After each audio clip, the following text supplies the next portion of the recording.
Hello and welcome to the Buddha and the Coach, my friends. This vlog is powered by Soul Performance Academy. I am your host, Dan Mickle. The Buddha and the Coach is a weekly vlog focused on looking at the teachings of the Buddha in a coach's light. The Buddha and the Coach is proud to be sponsored by ICN Athletics. It's called Normal Athletics Makes the Extraordinary Ordinary through adaptive beach volleyball. Everyone should have the opportunity to enjoy and excel at this sport, and ICN offers the programs and education to make it normal for adaptive athletes to play on any court. Help them make beach volleyball court a place for everybody. For more information or to make a donation to the 501c3, please visit icnathletics.com. Thank you, and they'll see you in the sand. And again, thanks to John and Dave and everyone involved at It's Called Normal Athletics, icnathletics.com, doing some great stuff out there. All right, we are at lesson 10 this week from the Buddha. And this lesson, the Buddha says, if you knew what I know about the power of giving, you would not let a single meal pass without sharing it in some way. Man, is this a great topic. And we have some few ways that we're going to look at this. I want to break it down in two ways. First, I want to break it down as a coach to coach, and I also want to break it down as coach to player. Actually, let's reverse that. Let's do coach player first, because obviously, as a coach, we want to pass on our knowledge to our players. Seems pretty simple, right? But how many times do we actually give them the bare minimum? We give them just what we want them to do, but maybe not give them the full background or the whole scope of why we want them to do something or how it's going to work. And I think that is kind of what we run into, and a problem that we run into is we're not giving enough background information to our players. We're not really giving them the why. We're just telling them what to do, telling them to do it, and then not really going in depth as why we want them to do it, which in the long run could help because it'll help them figure out in different situations that may be a little bit different than what they're doing right now, but then they'll recall it and say, hey, I could use this technique, or maybe I should do this in this situation because it worked before, and now that I know the background, the why, I can figure it out. And I do think that is one of the problems that we run into as coaches. We are in such a rush to get things done, get things right, to win those games, that we don't often do a deep enough dive into the theory and the reasons behind we're making those decisions. Now, again, as a coach, I'm not saying that every decision has to be explained fully to your players. I'm not saying that you have to run everything by them. I'm just saying that there are a lot of times that we could probably help our program, ourselves, and our players out by giving them a little bit more background in what we're asking for. So that is my challenge for you coaches this week. Look at how much background information you're giving on the decisions that you're making, and how can you inform your players a little bit more, maybe to make things a little bit better, a little bit more solid, and absolutely more lasting from your players. All right, so that is looking at this lesson of the Buddha. Again, lesson 10, if you knew what I knew about the power of giving, you would not let a single meal pass without sharing it in some way. Now let's flip it and kind of look at coach to coach. And this is where I think we're really bad at, in a sense, because we feel like maybe we're cooking some secret sauce or we got something going on and we don't want to share it. And that actually hurts our profession. All these secrets and methods, and I had a mentor a while ago, Tom Tate from Penn State volleyball, men's and women's, a legend in the volleyball world, tell a story about how he was on the road and he stopped by to see a friend coaching, and he went to get in the gym and the gym was locked. No one could get in, and he just left, and the coach was like, well, why didn't you just knock or give us a call and we would have let you in? And his response basically was, well, if your doors are locked, I don't want or need to see anything that's going on. Why wouldn't you want to have it open? And I think that's one of the problems. And I think this is also kind of a problem where we run into with the parents, that maybe we're just a little bit too guarded in what we do, either between coaches or between outside people like parents, other stakeholders, athletic directors. We should be open. There's no reason that our practices need to be closed. Now, again, I'm not saying you want to let your competition into every practice. What I am saying is if you have a technique that works or something that you works and you know it's a problem across your sport or maybe just across your league locally, why wouldn't you want to share that? We are seeing a huge rise in the mental health issues with our players in a lot of youth sports, right? A lot more anxiety, and coaches don't know how to deal with that. And if you figured out a way or it's not affecting you as much, why wouldn't you share that with other coaches and try and help them? There's a local group that's starting to do coaches roundtable in the area, and what a great idea that is. Right now it's a lot of volleyball coaches because that's who's organizing it and that's the circle, but it's expanding, and I hope to see it be a ton of different coaches and different levels. But it's great to sit down there and talk about all the issues that coaches have with their programs and how they can better things for their players and how things work in college and what you could do maybe at the high school level or what's happening at the high school level that maybe the college coaches don't see. And I think for some reason we got away from that. But if you look at some of the best coaches across all sports, look at the tree from Nick Saban. People come and go from his coaching staff all the time, and he knows full well that most of those people that come in and are assistants are going to leave and become his competition, are going to become head coaches that he's going to have to play against. But that doesn't stop him from bringing in the best, training them the best way he can, and then releasing them back out. Because he knows it's about the whole package, and he hopes that his skill set will still be better than what they bring. But I think if you start to really look at the best coaches in the world, you'll see that common thread, that they bring in people that challenge them. They bring in people they know that are probably not going to be there forever. They're not lifers on the staff. They're going to end up leaving and becoming their competition, but yet they still do it because they know it makes their program and it makes them better as a coach. And I think that is one of the biggest things that we have to look at. How can we help empower coaches in general? How can I, as a volleyball coach, help my baseball coach or help my track coach? There may be some, there may be a little, who knows? But my goal is to make everyone at our college better. So if I find something that works, of course I want to pass it on. And I'm the same way with some of our competition. I have a great relationship with most of the coaches in our conference. And I'm not afraid to tell them, hey, this is what we're working on, or hey, this is what we're struggling with, because I know that will help them. And if it makes them better, it's going to push us to be better. And it's going to make the whole conference better. Again, I'm not saying, hey, here's my game plan, figure it out. What I'm talking about is here are some of the things that work.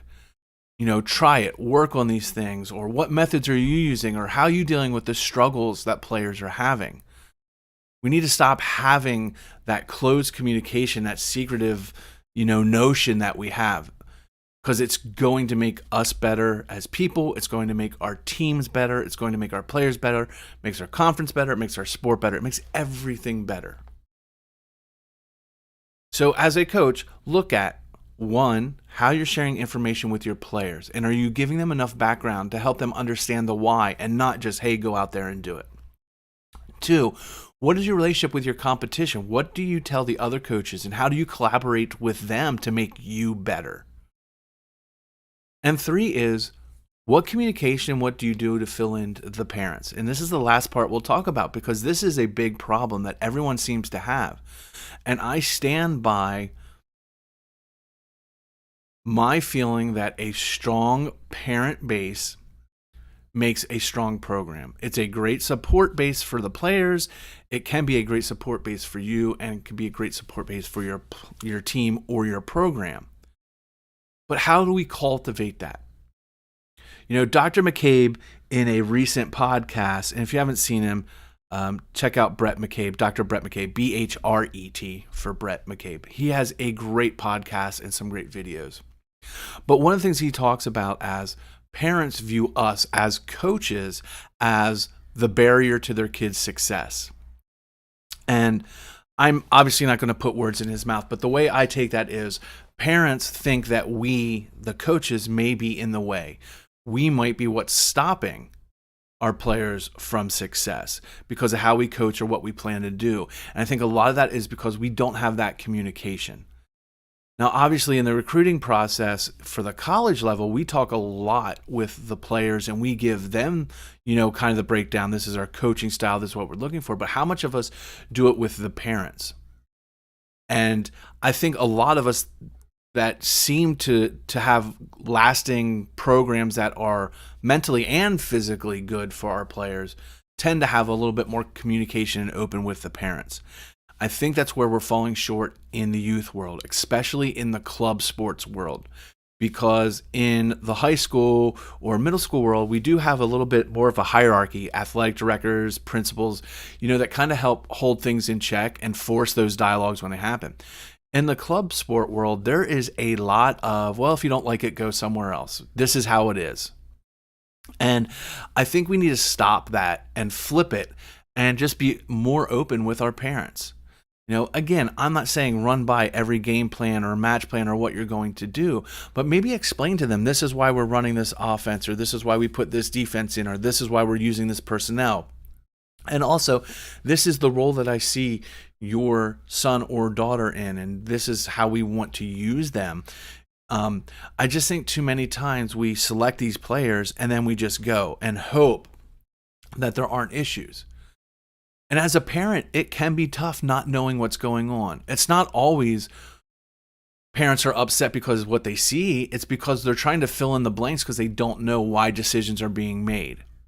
Again, we don't need every decision run by a parent, but I think we're just a little bit too tight and we're not showing and sharing what we know with all those stakeholders, because parents are one of the biggest stakeholders in youth sports. They pay the bills, they provide the rides, they basically say the yes or no. And while a lot of players have autonomy over their decisions, we know that parents are behind the scenes helping guide those decisions, which is not a bad thing.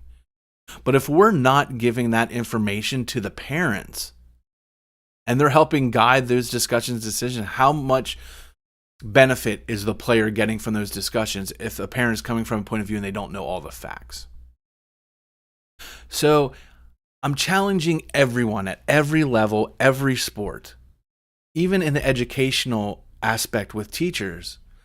Let's stop going right away to being disgruntled about what's going on and what instruction is or isn't being given.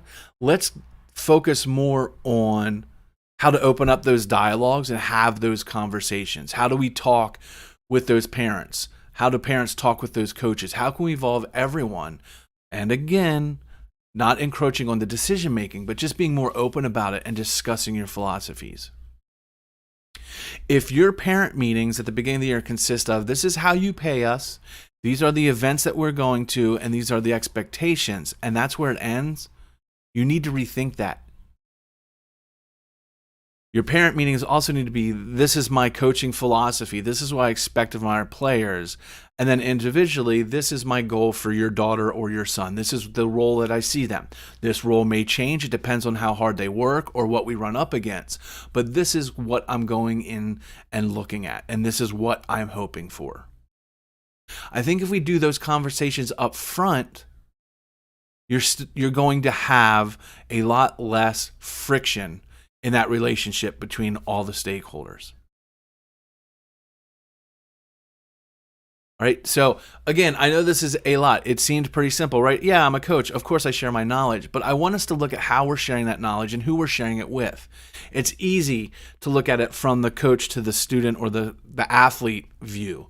I want us to start thinking about how we share our knowledge with our competition, our fellow coaches, even in the same program. Sometimes you have coaches at different age levels that don't help other coaches because they want to seem, I don't know, they just kind of maybe want to be higher, or they want to seem like they're a better authority. I don't know what the reason is for that. But we see it a lot of times where there's not a lot of collaboration even within the same club or organization. And then also look at how we share our knowledge with our parents. We need to do more than, hey, this is our schedule, this is what we expect, this is when you need to pick your kids up, this is what we need for food. Let's not be afraid to reach out and have those dialogues and say, hey, this is what I'm looking for and this is what I'm hoping. Now, again, depending on the level, that all changes. You might have a lot of communications at U8 and U9 and U10, and then maybe it kind of disintegrates as they get older. And then in college, you're pretty much dealing with the player. I get that hierarchy, but I think from, U6 the whole way up to U18 should be pretty open dialogue. And we need to move away from that. Well, I want the player to have that conversation with me. That's great, but we also have to realize that most of these kids haven't had a chance to learn even how to have those discussions with an adult. They have a hard time having discussions with adults they trust, let alone a coach that they may not know that well. So while we can kind of herd them that way, we still need to be open and let the parents and the other stakeholders be involved. And for that to be productive, we have to share what we're doing. All right, so that sums it up. Lesson 10, Buddha and the Coach. If you knew what I knew about the power of giving, you would not let a single meal pass without sharing it in some way. I'm Dan Mickle.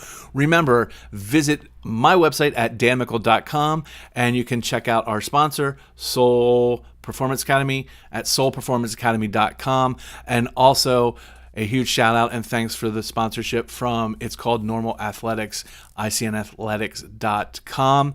Can't wait to talk to you all next week for lesson 11 of Buddha and the Coach.